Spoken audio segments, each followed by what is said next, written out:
Queridos irmãos, queridas irmãs, vamos dar sequência no vídeo 66. Então nós fechamos aspas e abrimos aspas na pergunta próxima. Então vejamos a pergunta feita a Ramatiz. Então, sobre esse vosso raciocínio, é incoerente que o espírita devore os despojos dos animais, não é isso mesmo? Fecha-se aspas. Abre-se aspas na resposta.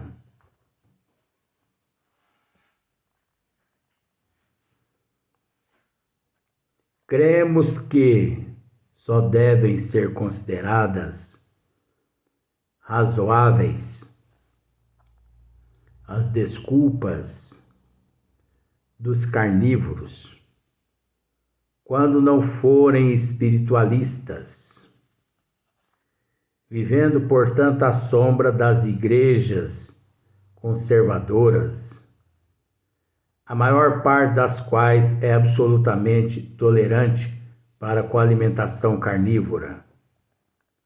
Mas quando essa prática macabra é tolerada pelos cultores do espiritismo, que é um despertador de consciência e divino fermento que renova todos os costumes, torna-se evidente a contradição entre o que o espírita professa e aquilo que pratica.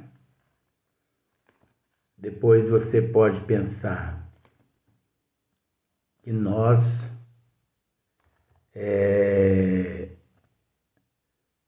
nos alteramos mediante certos comentários, mas não é não. Somos enérgicos com amor, porque a responsabilidade do espírita é muito grande. Até porque nós temos que separar o joio do trigo na pergunta e na resposta de nosso irmão Ramatiz, porque não é porque é Ramatiz que nós vamos... Não, nós temos que esclarecer. Observe só para você ver a pergunta e raciocine a respeito da resposta, como que até certo momento da metade em diante na resposta anterior, a resposta não tem quase que nada a ver com a pergunta. Só que se nós não ensinarmos você a raciocinar, você não consegue captar. Observe. Então, sob esse novo raciocínio, é incoerente que o espírita devore os despojos dos animais. Não é isso mesmo? Você observa que aqui a pergunta está relacionada sobre o espírita. Vamos ao raciocínio. Agora a resposta. Cremos que só devem ser consideradas razoáveis as desculpas dos carnívoros quando não forem espiritualistas. Ora, é justamente os espiritualistas que não são detentores de conhecimento das obras de Kardec. Os espiritualistas é como se, usando o termo misticismo, o espiritualista é aquele que adere tudo. Ele adere reiki, apometria, cabala. ele adere trabalhos de umbanda, ele adere trabalho de meditação, trabalhos com cristais. Ramatiz dizendo isso. Então, não concordamos com o que Ramatiz aqui diz. Ah, mas você não está concordando com o que Ramatiz diz? Não. Pelo fato da pronúncia espiritualista. Porque espírita é uma coisa. Espiritualista é outro ramo. O espiritualista vai na igreja evangélica, vai na igreja católica. O espiritualista vai na apometria, vai na cabala, ele vai no reiki. Ele vai em tudo quanto é lugar. É como se fosse uma feijoada numa lata de lavagem.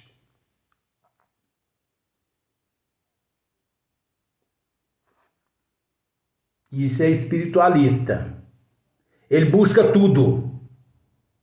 Onde ele ouve falar que algo energeticamente está sendo realizado em benefício da humanidade, ele corre para lá.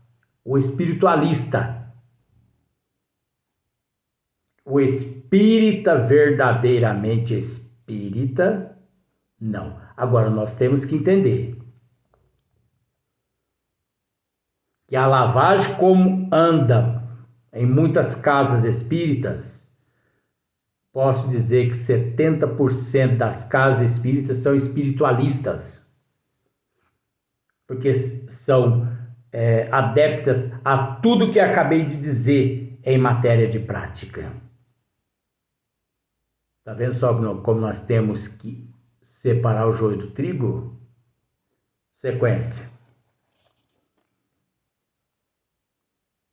Vamos voltar à pergunta novamente.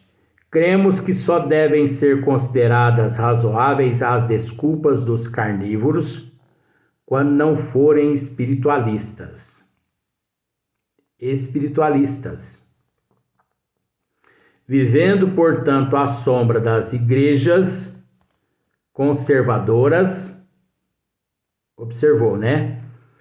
A maior parte das quais é absolutamente tolerante para com a alimentação carnívora. A maior parte das quais é absolutamente tolerante para com a alimentação carnívora. Então aqui existe uma contradição. Então eles são tolerantes. Mas quando essa prática macabra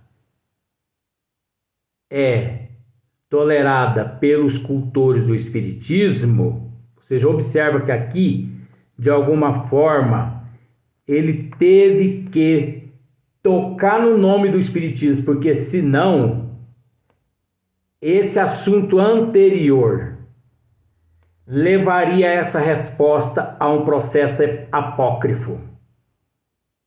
Porque para aquele que tem conhecimento, até aqui o assunto é apócrifo, não condiz com a doutrina dos espíritos. Se condiz com a doutrina dos espíritos, da agora em diante, observe.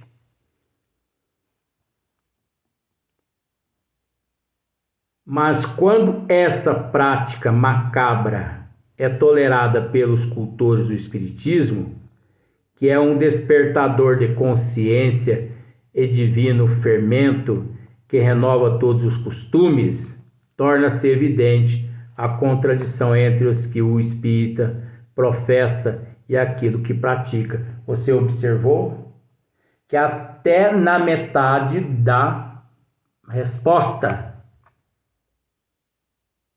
é apócrifa.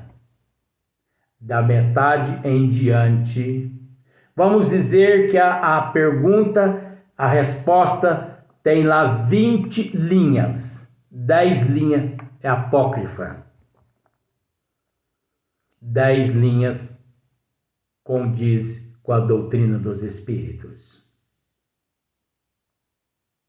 Agora, essas 10 linhas apócrifas não significa o apócrifo da falsidade, mas acontece que foi colocado de uma forma para suprir as necessidades desses espiritualistas que ainda não têm conhecimento do espiritismo. Você viu como que nós temos que entender do assunto?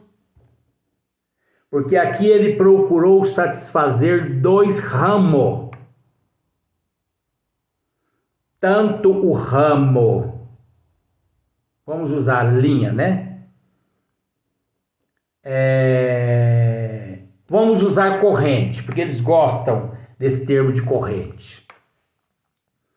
Aqui Ramatiz procurou satisfazer uma corrente que abrange o espiritualista, que está relacionado à Umbanda, ao Candomblé, o Reiki, a apometria, o misticismo, está relacionado a essa bagunça toda. Mas ele não pôde deixar de esclarecer a respeito da corrente. Agora eu quero que você entenda que esse termo corrente eu que inventei para ficar mais fácil para você compreender. Ele procurou tratar das duas correntes. Mas não existe corrente, eu inventei para você entender. Porque se eu lesse aqui e não esmiuçasse, você não ia entender nada. Tá te travando a cabeça agora e você tá conseguindo entender porque eu estou esmiuçando. Ele procurou responder para duas linhas. A linha do espiritismo e a linha do espiritualista. Porque o espiritualista é uma coisa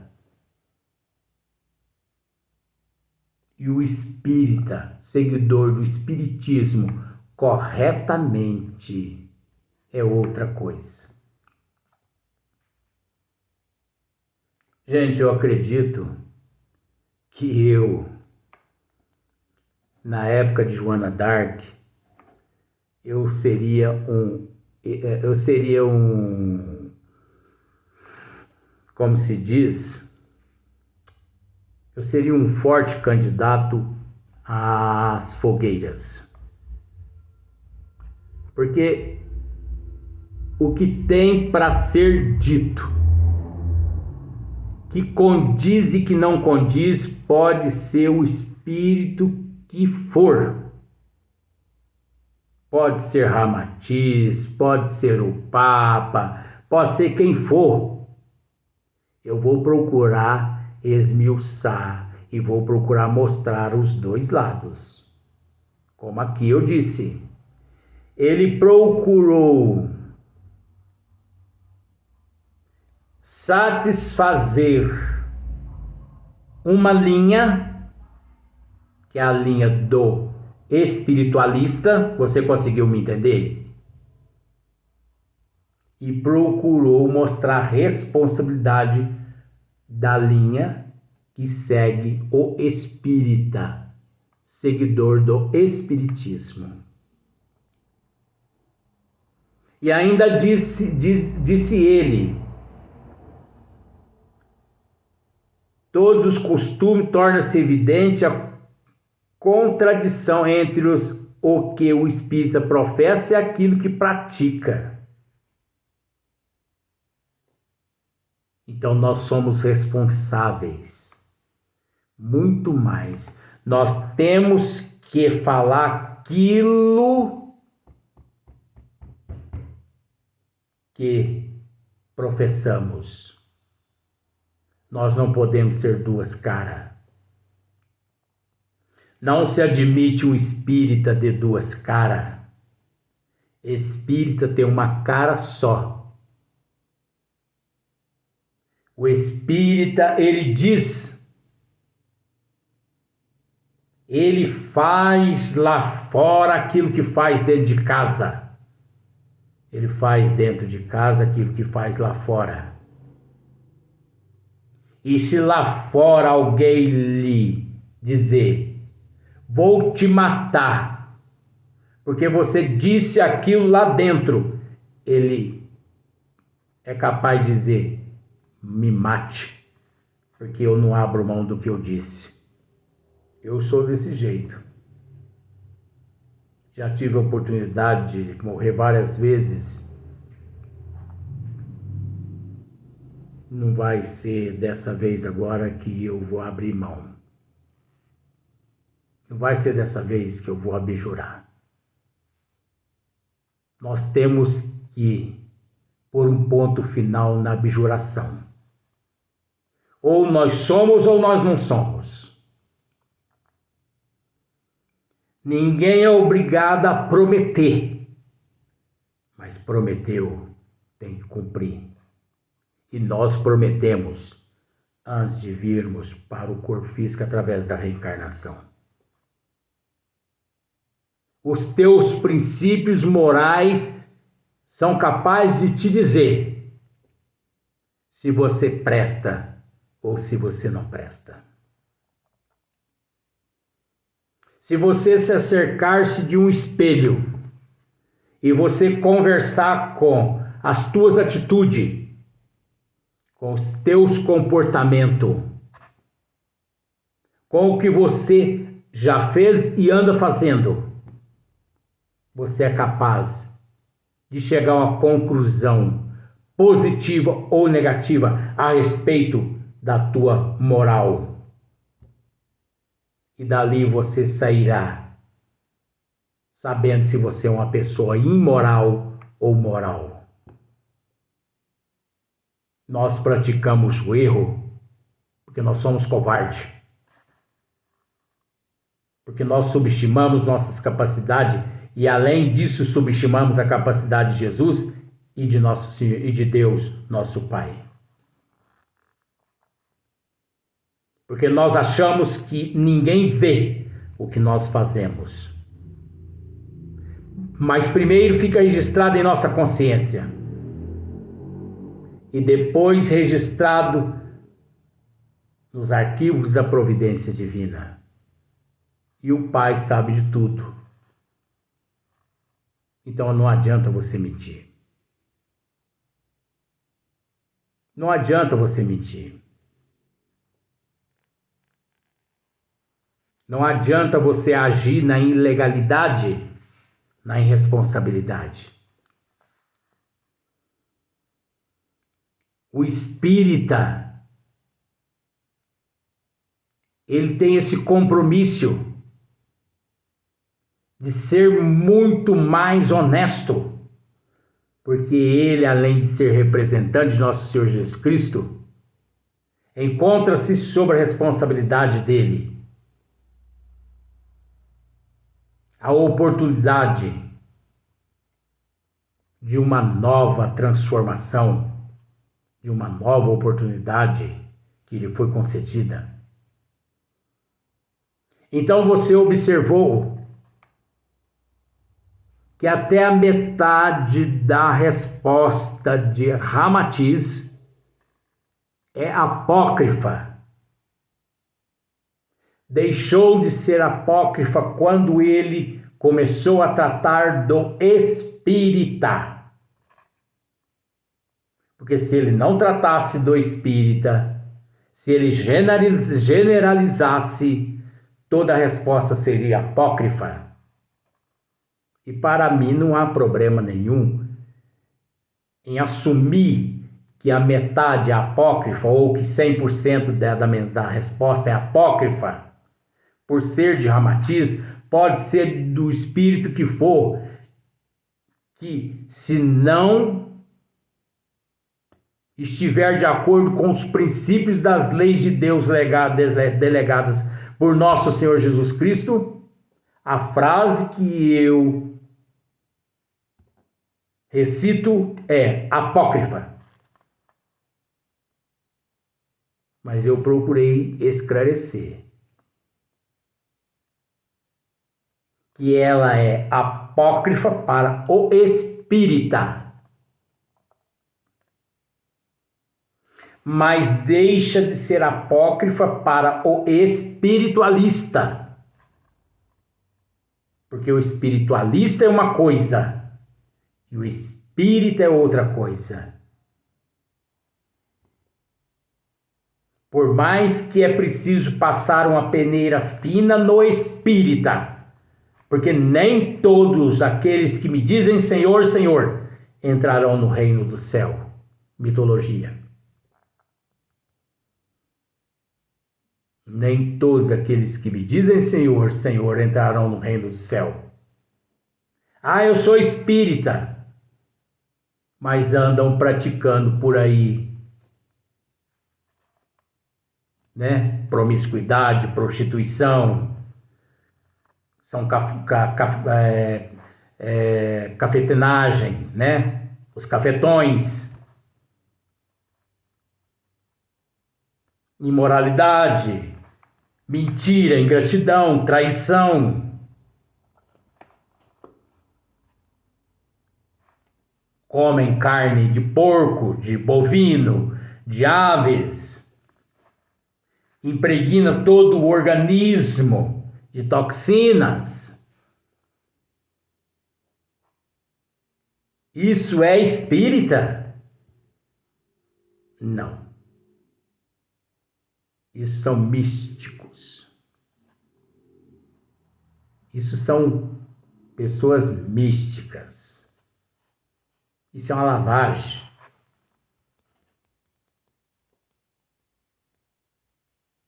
Então, por isso que nós esclarecemos aqui. Generalizo e não generalizo. Generalizo no termo do apócrifo para o espírita. Não generalizo na questão do espiritualista. Porque para o espiritualista, os dizeres estão corretos.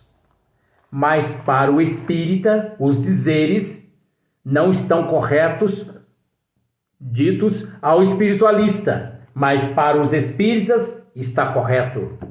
Nós temos que ser hoje melhor do que nós somos ontem e amanhã melhor do que somos hoje. E nós somos ou não somos representando o Cristo?